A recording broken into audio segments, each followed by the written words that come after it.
right, welcome back to another episode of Cyber Go-to-Market Girl Talk. This one is one that I'm very excited about. I feel like this has been in the making for a few months. We've been speaking about this. So I'm so excited to finally have Huskeys on, and Chen very kindly flying the flag for Huskeys on the podcast. So thank you so much, firstly, for joining. Very excited for us to do Thank this. you for inviting me. Of course. So as a reminder, obviously, this is a podcast where I'm speaking with inspiring females from an array of cybersecurity and AI vendors in our space. And Huskies, I'm going to pass over to you, obviously, in a moment to tell us a little bit about you guys, but was very excited. You guys have very recently emerged from stealth with funding. And I'd love to kind of pass over for you to tell us about you, your background, which I remember it being a very eclectic background, a little bit of chefing, game. Yeah, it's not like and not an everyday story that you might hear. Exactly. But it was very cool to hear about it. So Ken, please do tell us about you, your background, and what you do at Huskies, and then a little bit about Huskies as well. Mm-hmm. Sure. So, hi, my name is Chen Lenny. I work in Huskies for the last 8 months, and I'm working on the people and ops department.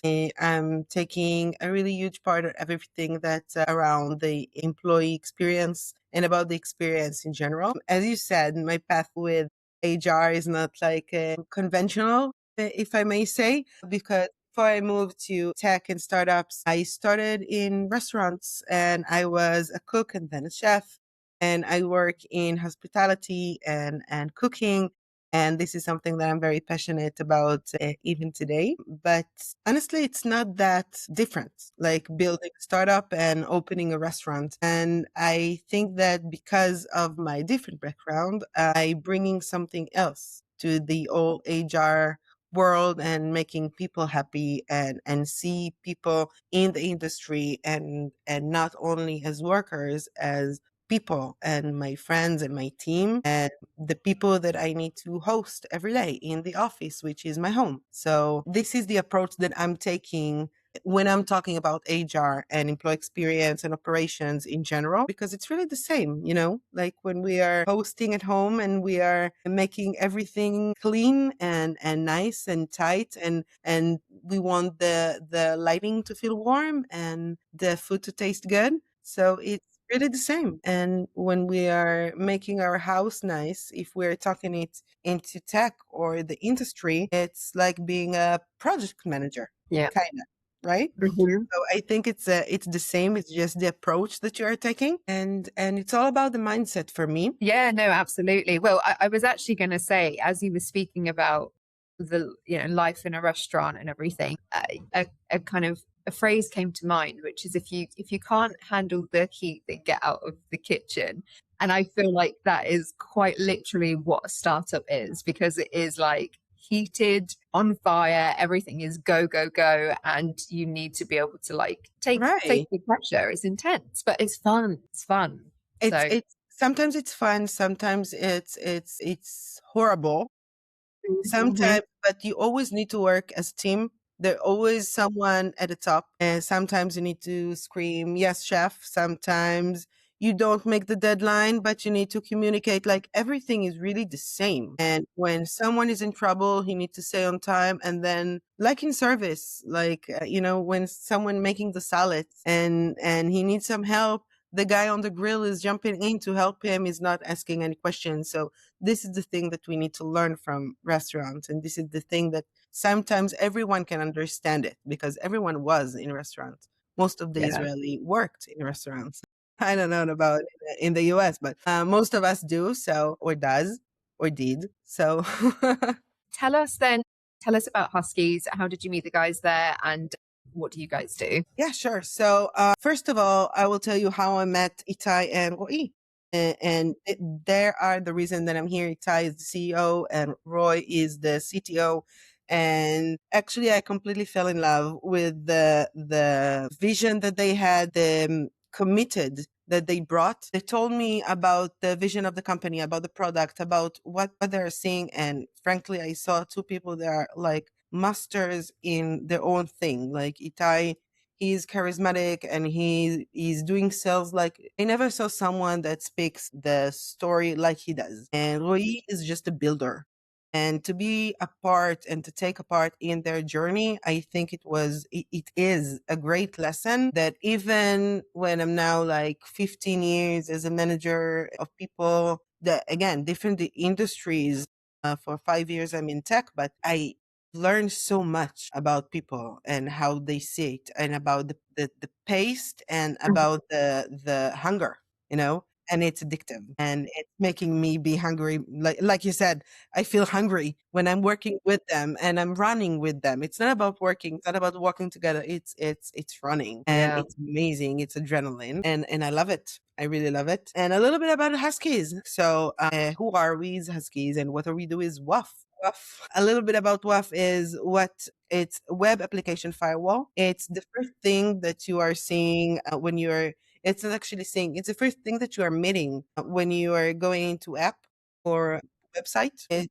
Like our CEO Itai likes to tell the story is you can imagine the application as a nightclub. And 30 years ago, like the age of the WAF, it was really simple because the nightclub had only one door, one entrance. And now there are so many. And WAF supposed to be the doorman. And he needs to say who is legitimate customer and visitor, and he wants to have fun in the nightclub, and who is looking for trouble. And then you need to see it and to understand. So when you have only one entrance, it sounds easy because it's one WAF, one entrance. But when you have like 12 or even more, because now the technology is modern and you're getting customers from different places. Now you can get them from social media, from AI, from Gemini, from whatever that you had the link or you got the website from. And then it's not that simple because now we have bots. Bots are looking like a legitimate customer, but sometimes they're not. So we are thinking about the defense and to take care of the information. But while we do that, we cannot block legitimate customers because that is going to be a problem, a business problem. And this is what we do. And before that, before Huskies, some startups, some companies trying to make a new WAF. Because like I said, it's an old technology. It's here around 30 years and nobody touched it. So the different about Huskies, we're making edge security management. Like we're sitting on each WAF that exists because there are so many WAFs. So instead of the company needs to change WAFs and to do all of the kind of stuff that nobody really likes. Huskies can come to the company, be ahead of on each WAF they have, and make it smarter. Interesting. Okay. I like the analogy of the nightclub and a doorman and, who can come in, who maybe shouldn't. That's a really great way of thinking about it. Yeah, I think for us, the regular people, it's much easier to understand it. Yeah, I'm definitely never going to pretend that I'm technologically astute. But it's so funny that it's something that nobody knows what it calls or what it is, or even that it even exists, but we are facing it every day. Yeah, very true. No, very true. Well, no, sounds very exciting and glad to dig into more. Let's go on to some of the questions. So, Huskies has obviously very recently emerged from stealth, which is super exciting. But we're in a world at the moment and a market which is interesting because there are a lot of companies that are emerging from stealth with some very big funding numbers, some really cool technology. And I think when we think about attracting talent, it's a bit more competitive. So how is Huskies positioning itself as a company of choice to attract talent in this world of a lot of innovation and AI noise? So it's a really good question because there is amazing companies that are going out right now, and there are competition about good talents because in the end of the day we're doing cyber. But I think that there is a lot of talk about AI, and I believe that even us, we are using AI and we are AI driven and it helps us. But you cannot say only AI and believe that this is the thing that you need to get funding of or getting good candidates, because AI is amazing tool. It can helps you work faster. It can help you with a lot of stuff. But at the end of the day, it's just a tool. You cannot build everything only about AI and believe that everything will be okay. Like agents, it's nice, but you still need someone to manage them and to make sure that they are not making any mistakes. They're not going to replace people. So it's really great to have because you're working faster. You can not do like repetitive things, and it's nice. It's amazing. But now you have more time to think how I'm going to do that. And when we are talking about that and we are making our employees, our teammates to work with AI as a tool and not something that can replace them, it's just the opposite thing. We give them more tools to make more efficient of the AI. You know what I mean? And when you are using it and it's not something that are going to replace you, it's just the opposite. I think it's making people feel more calm and to bring themselves into it. But again, there is big noise and there is a lot of company that's going out of stealth and making rounds and want to get funds. And the pace is amazing. Like we are called Huskies, but literally every week of here, it's like 7 weeks in human life. You know, we are every day, it's like a week. We are like the pace is amazing. So I don't think that everyone is the Huskies matter. Like everyone is welcome, but I don't think that it's right for everyone. Some people are really like they should work in a cruise ship. Okay, I'm going back to the restaurant thing. Yeah. You can work in a cruise ship. Everything is mellow. Everything is nice. But there are people, I think, like me, which is we need the adrenaline. We need a little crazy. We need the unknown. You know. So Yeah. it's kind of a pirate ship. Interesting. Driving the chaos a little bit. Yeah. Living on the edge. Yeah. So again, it's about the mode that you're in. It's about the phase. It's about the founders. It's about the culture. But this is what we do, and this is what we need to handle. So AI is nice and all, but in the end of the day, like I said, it's a tool. We still need great minds to make the tool happen and make the tool amazing because it's about the scripts. It's not about the AI. It's not about plug and play. You need to make it really smart to get him to do what you really wanted them to do. If Yeah. it was easy, it would happen before. Yeah. No, it's interesting. And I have to say that when I speak with a lot of candidates, I think a lot of them, especially the good ones, they know that sometimes some things is just noise and it's a little bit of fluff and it's not necessarily got any substance. And so they're aware of that and they unpick that. And that's what the interview process is a part of as well, right? For them is to really unpick what have we got something solid here. And of course, I think like you said, the founders, the people, the culture, the pace, the way in which you're working, that is all a part of it as well. It's not just we've got AI. So that's really important. I think this is the timing that AI became a buzzword. You have AI in everything. You have AI in commercials, in ads. You have AI in chats. You have AI in mineral water. I don't know why, but this is what they do. And you can use AI to make bots and to use. And I made a bot a few days ago. It was really helpful because I thought what I need. Like, how can I use the AI to make something that I do daily and it's taking more time of my day that I can do and use it like in a better way? And it was easy because of AI, because I couldn't do that before. So it's nice, but if it can like replace me now, I don't know, maybe one day, but still I can go back and be a chef because I still have two hands. Oh no, what will I do if I get replaced?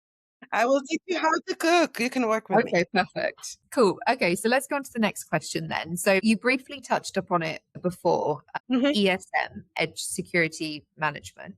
And it seems as though, correct me if I'm wrong, that this is something that you guys are pioneering, obviously a newer category to modernize legacy WAF technology, right? So tell us a bit more about edge security management, what that means in very simple terms.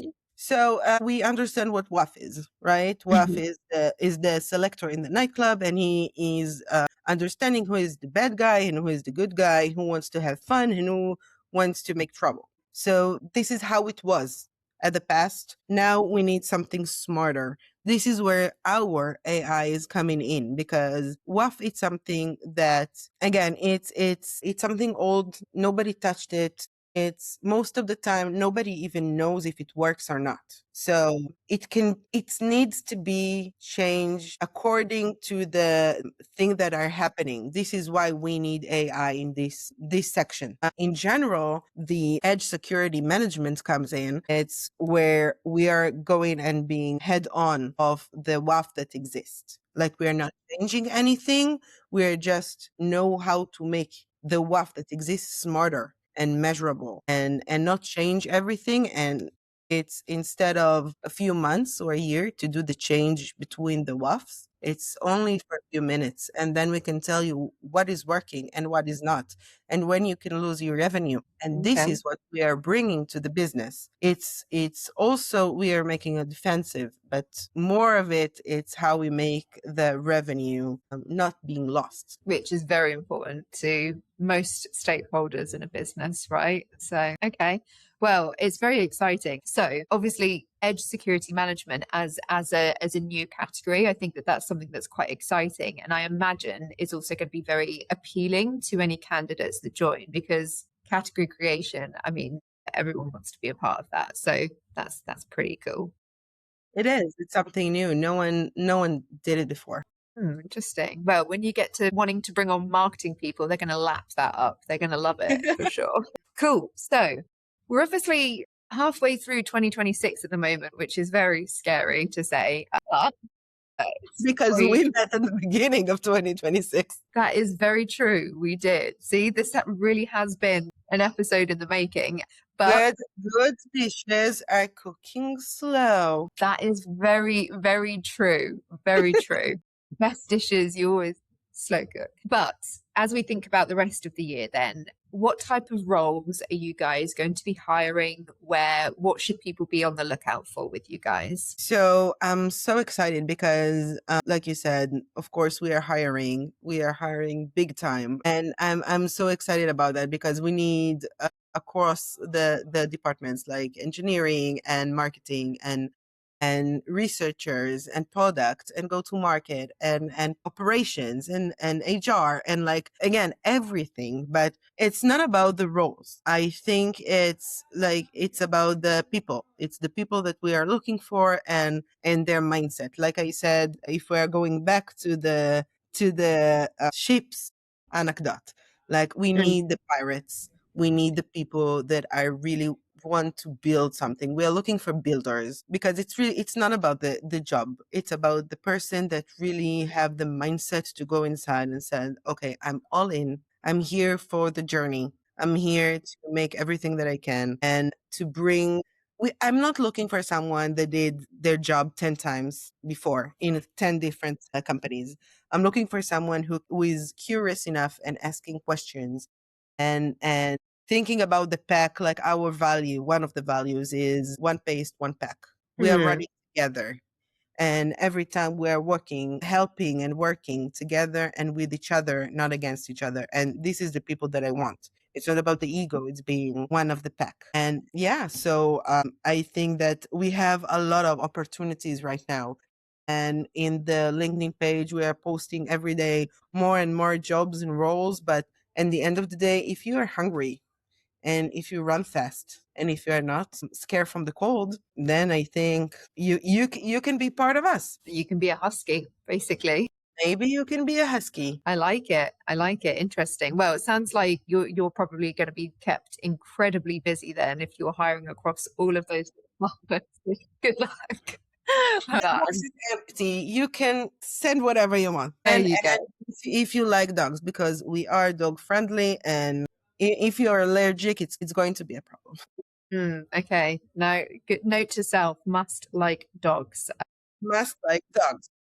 Fair. Totally fair. And are these across these hires, is there any strategy with regards to some of these roles need to be based in Israel? Some of them are going to be across North America, for example. Is that something that you guys have thought about? Yeah, actually, our site is like 100% in Israel right now. All the engineers and the operations and like everyone is here. Only two people, the sales guys, the go-to-market people are in the US right now.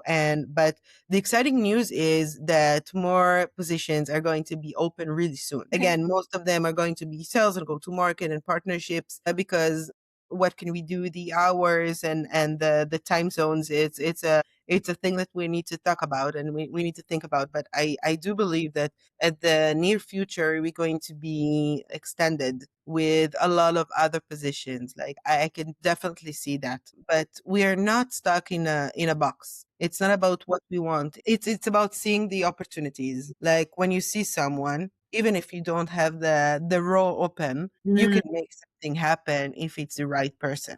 And this is okay. something that I think we can do. And maybe not for the first time. Maybe it's going to take time. But again, if someone think that this is the right path for him, I would try it. I would think about it. But I think what we should say, it's not about the people that are going to be thrift here. It's about the people that maybe not. Like again, if you're looking for something stable, if you're looking for stable as the hour time, if you're a person that really needs to work 9 to 5, or if you someone that needs to make everything the perfectly fine, and someone that really needs like finish a task or something like that, or if the priority changes is something that will hurt your day and make you feel sad, I don't think it's the right place for you. So at the end of the day, as much as I want the best people ever, I need to make them right for the company as much as the company needs to be right for them. It's Exactly.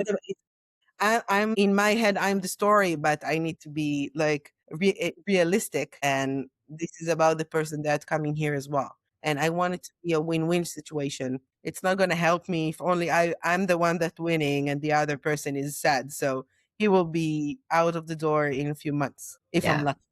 So Yeah. I think it's all about talking about that before and making everything aligned, that he will know what he's coming from or she. But I think this is the most important thing for me, to understand if the timing is good. Like I can tell you a story about engineer that I was interviewing in a previous company, in a gaming company that I worked before. And I really liked him, and the CTO really liked him, and everyone really wanted to work with him. Like we had a great chemistry and he was great in his mindset, and we really wanted to work with him. But at the end of the day, it wasn't the right timing because he wasn't good enough then. He needs more experience. He needs to see more. He needs to experience more. Like, and I at the end of the day, I called him and I said, listen, I'm so sorry, we're not going to move forward in this for this position, but I must tell you, everyone liked you so much. I did, and I know that we are going to work together. So please keep me in your mind, and let's be in touch, because I know that I want to work with you and everyone else too. 3 years later, the gaming company closed, and I'm here in Huskies. And for the first position that was open in Huskies, he was, I think, the first call that I made. And I said, hey, bro, how are you? What are you doing now? And I think it was more, I don't know, it was from the universe. He said, I just finished working in a cyber company. And then I said, okay, what are you doing Monday? You are coming here to meet the guys. And at the end of the day, he's working with us. Okay. That is definitely a universe that brought you back together there for sure. Exactly. And we are so happy to have him, because he did need the time. The timing must be right, and the everything needs to be aligned. And I'm so happy that we did. So if I'm giving you an interview and if we're talking and I said, listen, it's not the right timing, just so you know, I know when the timing is right, and I will keep you posted. So Yeah. it's not the end. Yeah, I like that. I think you're right. The timing is important, and sometimes it can be so tempting. Like when you really like someone, you want to try and make it work. But the reality is that that can be more damaging for, candidates and for the company if it's not right. So it sounds like you took the perfect approach. And you guys obviously kept in touch, and there you go. Now it's worked out. So Mhm. that's a lovely story to hear. Okay. We've spoken a little bit about this already. So unless there's anything additional you want to add, I obviously wanted to, talk about the type of talent that thrives at Huskies, but we've spoken quite a bit about, people who can run with the pack. They don't mind being agile and, prefer a pirate ship versus a cruise ship. What can candidates expect their experience to look like if they were to interview with you guys for a role? I know it can differ between the roles, but broadly speaking, what are the expectations for interview processes with you? So I think that interviews in general had like bad names, like it's going to be like investigation.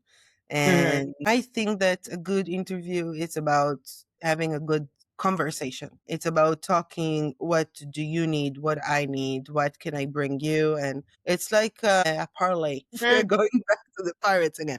But serious, it's about making each other know and just talk about what each other needs. It's not going to help anyone if you're going to bring your best into the interview, because this is your best. Your best, it's not in the first day. Your best, and you are going to do your marketing at the interview. But you don't need to sell someone that you are not. People are going to find that. Even if it's not on the first interview with the HR, it's going to be on the tech interview. We're doing live coding. Like we want to check how the chemistry is with the team, with the head of the team, and with one of the engineers, for example. But this is what we want to see. How are you thinking? Who are you when you are working? Are you a nice person? Maybe you are so stressed and something else is coming out of you. So I say just be you and be specific about what you need and ask questions. Always ask questions about the people that you are going to work with, about the culture that you are going to be in. You can say only one AI at the time when you are interviewing, not 15 in a minute, because it's not helping everyone have AI today. But I think this is the thing that I'm looking for. I wanted to see the person behind the resume, behind the CV. I want to know what are their hobbies. I want to hear what were they bringing outside of coding. About if he's an engineer, it's not only about the code and the languages that he wrote in and the hard skills. I want to hear about the soft skills, because in the end he's working with people, and I need to think about the rest of the people, how it's going to be when he's going to meet them. Are it's going to be puzzle and everything will be amazing and kumbaya along the company, or he's going to be getting fight with another person. I need to see the whole situation. So this is why it's the most important just to be yourself. And when people are asking you, like when I'm going to ask you, tell me something about yourself, something negative about yourself, or a risk that you took, or something like that. Don't look for the soft one. Go with me very, very deep, because I will see. Yeah, I think that's super important. And, sometimes that gets lost if you have a very rigid mechanical like interview process, which there is definitely a space to have some of that in there, but you also need that kind of conversational, let's take it a few deeper layers, right? Like, Yeah. makes sense. And I think that at the end of the day, I try to make people feel comfortable with the conversation that I'm doing, so they can really be themselves and not need to say the thing that I wanted to hear. Be honest. Be Yeah. honest, because I think that HR that they are talking to 30 people each day, they can understand, and just be authentic. Be authentic to yourself. And like there is this thing that I need, but there is the thing that you need. So just be honest with yourself. I hope that you're not that desperate, but at the end of the day, just find the place that be right for you. Yeah, agreed. Okay, nice. Well, so the next question was going to be obviously about how you guys promote culture and employee engagement in a remote environment. But obviously, I know that you said at the moment the majority of the people are based in Israel, and but you've got a couple in the US. I guess as you guys scale, is that something that you've thought about how you're going to promote that? Yeah, we did. It's something that you're completely right, because most of us in Israel, it's much easier. But like each week didn't look the same for different reasons, like from 2020, something that we are thinking about how we're going to make it like everyone wants to be here, then everyone needs to be home, and then again in Israel it's something with the war and stuff. But you're always thinking how you're going to make everyone feel on the same party, and it is a problem when you are in the US and Israel. But I think that because of the few years that we've been, you can still do that. And you need to be very creative, but you can still do that. So once in a while, we have like a game night that everyone is going on Zoom and making some trivia or something fun that it's like our trivia. Or when we had the 12 days from Iran, Hmm. and the war with Iran. It was beginning in like a day or something, and then everyone spent at home, and it was like really people felt a lot of emotions, and we wanted to do something fun, and we want to make it like more lighter and just making fun of the situation because no one think it's really fun or funny, but we have to make it, fake it until you make it or something like that. So we just did trivia, like every one of the companies sent me a picture of their safe room. And Okay. then we needed to figure out whose safe room is it? It was like the singer in the Hmm. mask. Or Yeah, yeah, yeah. Yeah, yeah. I've done that before. yeah, so it was so funny because who do that with their safe room, you know? Yeah. So, but again, we need to do that, and soon we are going to move our site in Israel to a new office. It's Mm. going to be so excited, and I really hope that the guys in the US it could come and be with us and to just to be in the party that opens the office to everyone. And in general, I think they need to come over, and every time on events and RSA or Black Hat or something, of course we're coming to the US and meeting them finally in person, which is so nice. But yeah, it's definitely a challenge, but we are working on it really hard. Yeah. No, it's there's never a perfect formula, is there? But I think as long as it's on everyone's mind and everyone makes the right efforts, then that's really all you can ask for. But Right. And yeah. I think that at the end, the culture, your question was, I think, was you asked about the people in the US and remotely and stuff. But I think in general that culture is something that you're really working in, not only in the events. Hmm. Culture is something that, again, it's like the values. It's not something that's reading on the wall. It's something Yeah. that you're living every day. And I can say that I'm so proud because people here are really friends and really want to help each other. And one of the people that works here needed to move in the apartment, and he had some personally thing, and not because we are asked from other employees or teammates to help. They just got a car and got into it and took furniture and opened boxes and helped him move and feel the festus as he could at home.